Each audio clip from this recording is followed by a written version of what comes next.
Miren esto, cada vez que apretamos los dientes cuando estamos dormidos, activamos este músculo, miren. ¿Así? Entonces, cuando estás activando este músculo toda la noche, durante horas y horas, este músculo se fatiga. Entonces empieza el dolor de cabeza que se irradia hacia los ojos, se irradia hasta atrás de la cabeza.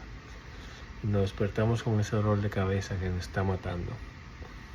Con el simple hecho de utilizar un aparato que va a posicionar tu mordida en un lugar donde tú no puedas activar este músculo, en este caso tocando los dientes anteriores, no puedo activar este músculo ahí.